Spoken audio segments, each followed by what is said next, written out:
NoFap Challenge Day 56. Still hanging the NoFap flag. Last week, we talked about my opinion, my perspective on why porn is big.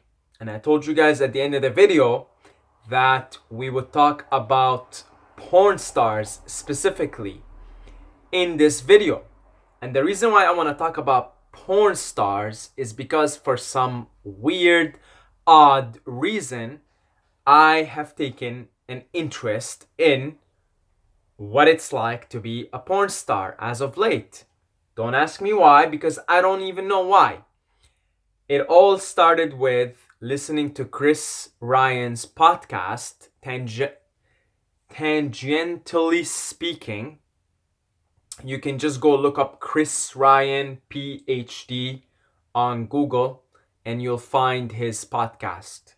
He's got an amazing podcast. He wrote an amazing book called Sex at Dawn. I found out about Chris Ryan from the Joe Rogan podcast. It all started with, listening to one of his podcasts with a Japanese porn star. What's her name? Asa Akira, I think that's her name. And I guess she's really famous now in the porn scene. And I listened to the podcast, and it turns out she is funny. She has a great sense of humor. And what struck me out more than anything, because they're just sitting there having a conversation, just chatting, like two friends chatting. What struck me out the most is how open, how relaxed, how non-judgmental she was in the interview. And I thought to myself, I would actually love to sit down for an hour and have a conversation with her, because you can literally talk about anything. There's no limits. There's absolutely nothing you can't say. There's just nothing. It's just, you can be yourself. You can be as dirty as you want. You can be as clean as you want. It really doesn't matter. And then I thought about it for a second. I'm like, you know what? That kind of makes sense. Because if you're a porn star, you are, number one, an object and a subject. And actually, most people see you as an object. You're an object for which people place their judgments on. A porn star has to be one of the most judged professions and most judged people on the planet. I was reading something online that, in Amsterdam has prostitution legal. You can go to the red light district and you can legally have sex, pay for sex, and have sex with someone. And apparently, from what I was reading online, most of these girls that work there in the red light district, they don't tell any of their friends or their family or anything about what they do for a living, which is sex workers. They work for sex. They get paid for having sex with other people. So even in a country as advanced, as liberal, as open-minded as Holland, the Netherlands, still, the sex workers there don't tell the people that they know about what they do. And, as I got more and more interested I started watching, there's like a bunch of documentaries on porn stars, on like After Porn Ends on Netflix. You can go watch them. I started to watch more and more, and something that is common about, in that documentary that I watched, After Porn Ends, something that you'll see very common between all the people who get into this industry is they have a fucking difficult time going and working after, because most people know who they are, and when they go apply, nobody wants to be associated, nobody respectable anyway. When I say they have a difficulty getting a job, I'm talking about like a respectable job, an office job or something. Most of them find it very difficult to do so because, they go apply, everybody's gonna look you up on Google. Nowadays that's what employers will do. And guess what? You're getting fucked in your asshole by like six black guys, right? Yeah, good luck. Good luck getting the job.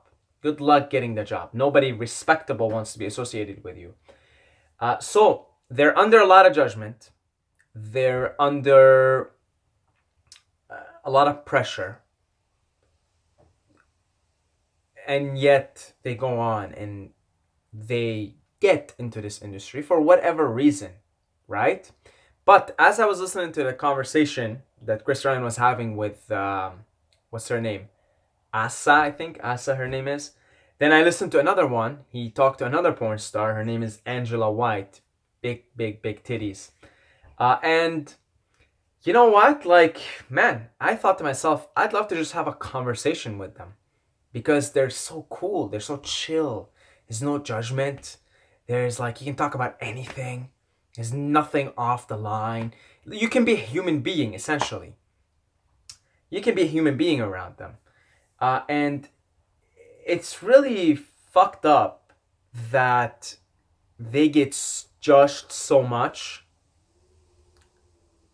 and yet they're getting judged by the very same people that touch themselves, that get pleasure off watching them fuck on camera, on watching them have sex on camera. So it's ridiculous because if you look at studies, like something like 95% of all people have jerked off to porn at some point in their life. 95% to porn specifically, right? Some crazy number like that. And don't quote me. I don't know if it's 95, but it's like in the 90%, right? So here we are, 90% of the population. We're getting off or jerking off. We're having pleasure watching these people have sex on camera, and yet we judge them. Yet we place moral judgments on them. We call them whores, sluts, the lowest of the low. When, in fact, prostitution is known to be one of the, if not the oldest profession in the world. So, I thought maybe I can make this video to maybe if you are someone who judges these people, is to maybe take a second look and maybe not judge them so much. These people that get into sex work, and whether it's prostitution, whether it's porn, to not place judgments on them. When I discovered porn back when I was a teenager, right? I was jerking off like 5 times a day. And I kept jerking off. I think I stopped watching porn, I don't know, maybe when I was like 21, 22. Long time ago, I stopped watching porn. Like maybe 4 or 5 years, 6 years ago. But before I stopped watching porn, I literally used to see and look at these women on camera just purely as objects. Like, I never ever thought there is a human being. I never thought that there is a storyline to this human being. Never. Never ever in my life did I ever look at them beyond objects. Now, as I'm growing older and hopefully wiser, I'm starting to see that, like anybody else, there's like a human being there. And a lot of these porn stars, not most of them, but a lot of them, a good amount of them, still have like a boyfriend. They still looking for love. They still want love. A lot of them just treat porn as a profession. Hey, I'm just here to have sex on camera, get paid for it, and that's it. And a lot of them, they have a relationship. They have somebody that they share a life with. They have parents. They have a family. They do normal shit. Like you and I.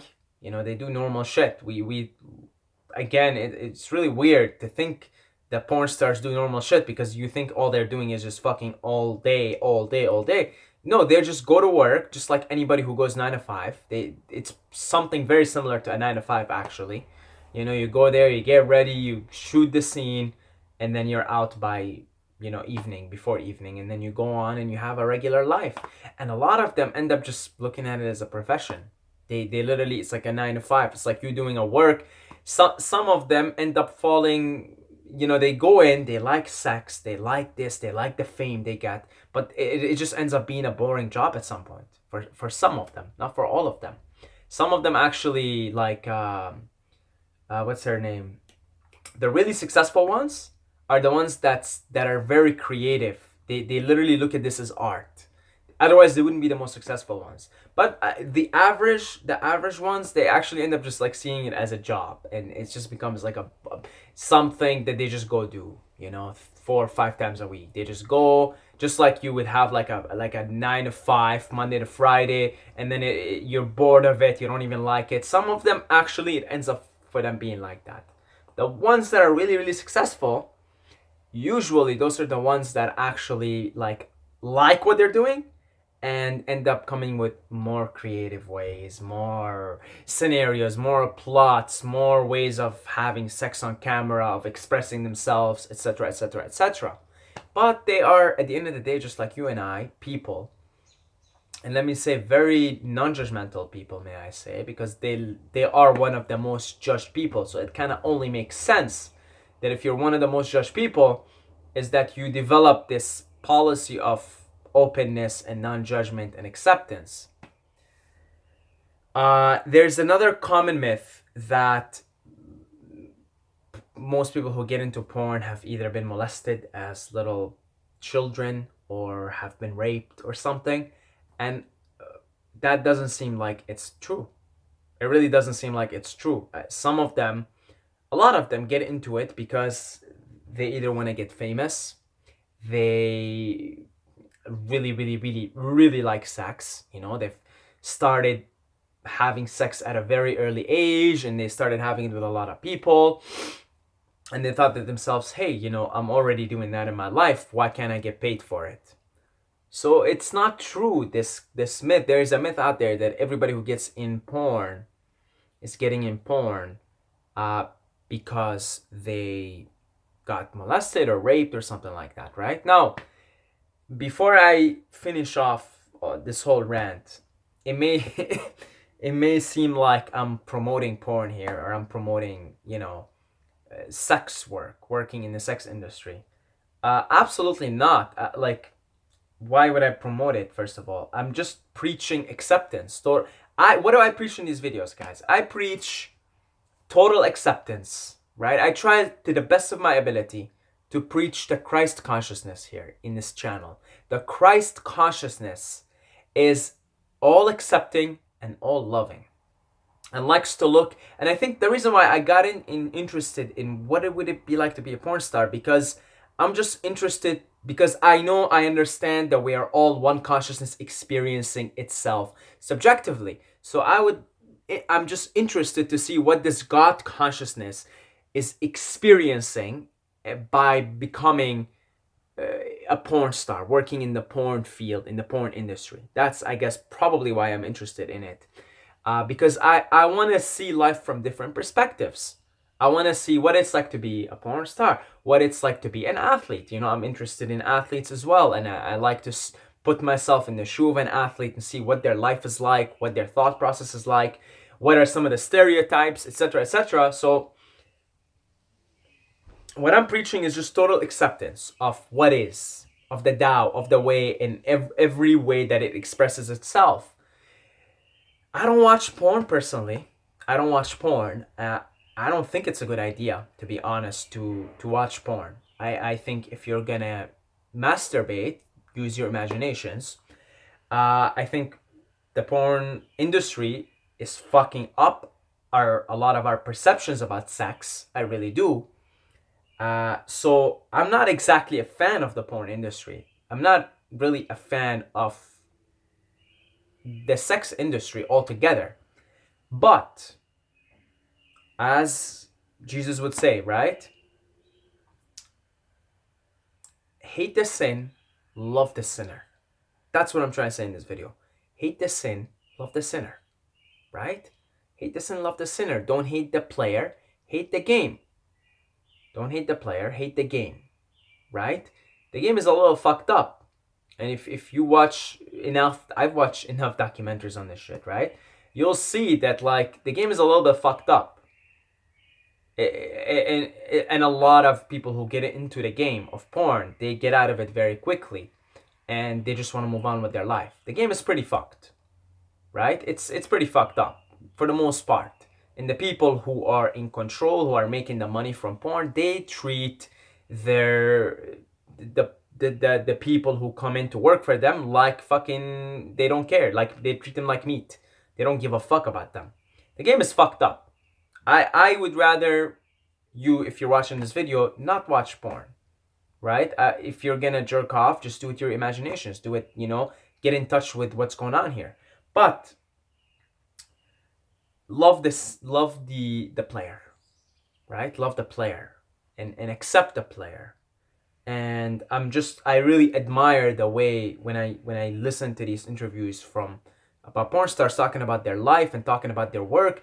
I really admire the way they're so open, the way they're so expressive, the way they're so non-judgmental, and their sense of humor. They got a great sense of humor. And I think if you're getting fucked 40 hours a week for a living, you're gonna have to develop some kind of a sense of humor, right?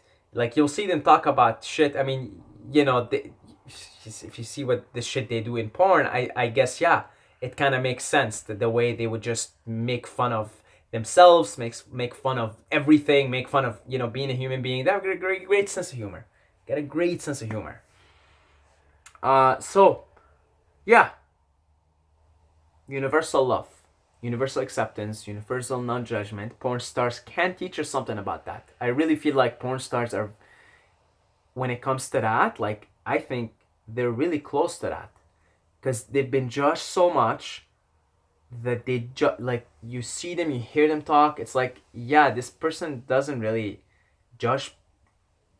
Like they don't really judge, and it might be that some of these porn stars are closer to Christ consciousness, all loving, all accepting, than a lot of us ever will. So you never know, right? You never know. That's it. That's where I'm gonna finish off this rant. God bless you all, guys.